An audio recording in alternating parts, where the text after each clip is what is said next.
In this video, we're going to demonstrate how to load black and white film for processing in a Patterson tank.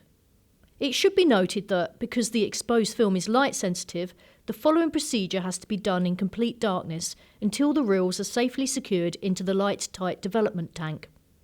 This includes switching off any red or safe lights in the room too. Obviously, we wouldn't be able to show you the procedure in the dark, so we have turned the lights on in this video. We recommend that once you have learnt the basics, you practice with an old or unwanted film in the light, and once you have mastered that, try it several times with your eyes closed. That way you will feel much more confident when attempting it in complete darkness with your precious exposed film. First, ensure you have everything to hand that you will need. Your black and white film. We will begin with showing you with a 35mm film. The reel, which should be completely dry and as dust-free as possible. These are sometimes referred to as spirals. Additional reels to fill the tank. We will explain why in a moment. Your development tank, including the inner column, light-tight funnel and top lid. An end cap remover or other such device such as a bottle opener to open the film canister. Scissors. Place all of the above in position in front of you so that you will be able to find each item easily in the dark. Now you would switch the light out. Here we have to pretend that you can see in the dark whilst we demonstrate this process to you. First you have to remove the end cap from the film. Our loading rooms have special end cap removers in them already, but you could also use a bottle opener. Once you have removed the end, gently push the film out of the canister. Using the scissors, remove the tail end of the film, cutting between the sprockets so that you have a clean, straight edge. A jagged edge may cause problems when loading. Now, taking the plastic reel, feel for the large tabs on the edge, ensuring they are both in line with each other. A couple of centimetres along the reel, you will feel the ball bearing slots. It is worth making sure you have located the correct larger tabs, as on the other side of the reel there are two smaller tabs that you cannot use.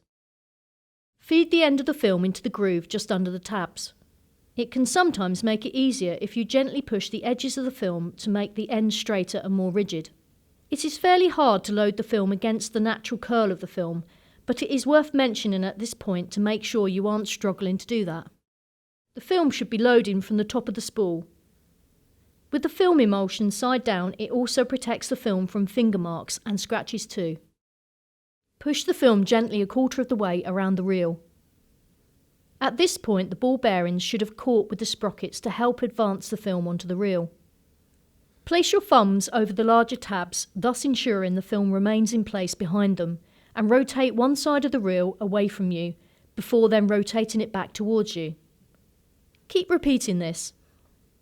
The film should be advancing onto the reel until you reach the end of the film. Take your time with this, be patient and don't panic. It may take you several tries the first few times, especially in the dark, but you will get there in the end. If you get really stuck, simply place the whole film in the empty tank and close over with the light-tight funnel. Then place the lid securely on the tank. You can now turn on the lights and seek help. Cut the spool off of the end of the film before advancing the final part of the film onto the reel.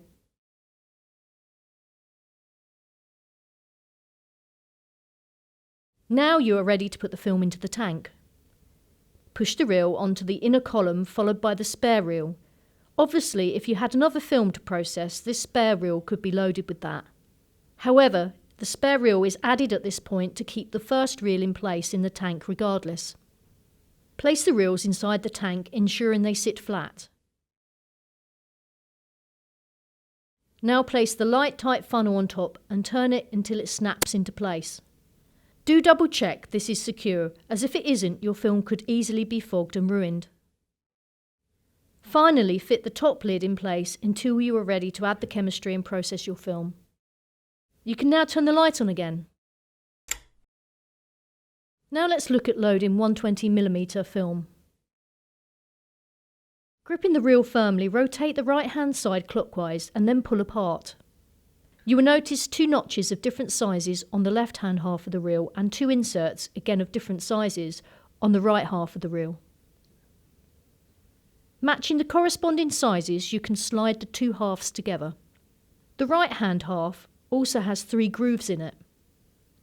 These grooves correspond to the larger notch on the left-hand reel half by twisting the right-hand side towards you and clicking into place. This adjusts the width of the reel to accommodate 3 different film sizes: 35mm, 127 and 120. To adjust from 35mm to 120, simply twist, pull the reel apart and adjust to the biggest groove, ensuring the 2 larger tabs and ball bearings are aligned with each other. You are now ready to load your 120 film. The loading procedure is basically the same as for 35mm, but obviously with 120 film there is no canister, so it's just a case of separating the film from the back paper before loading. Some people totally separate the paper from the film before they load, whilst others prefer to minimise the chances of damaging the film by separating the paper backing as they load. As the film is wider, there is more of a chance of creasing the film, so you must take even more care with the loading.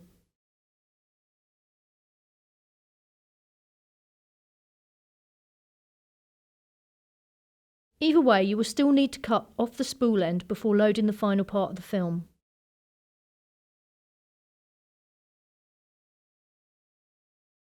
Place the loading reel into the tank in the same way as shown for 35mm. You are now ready to process your film.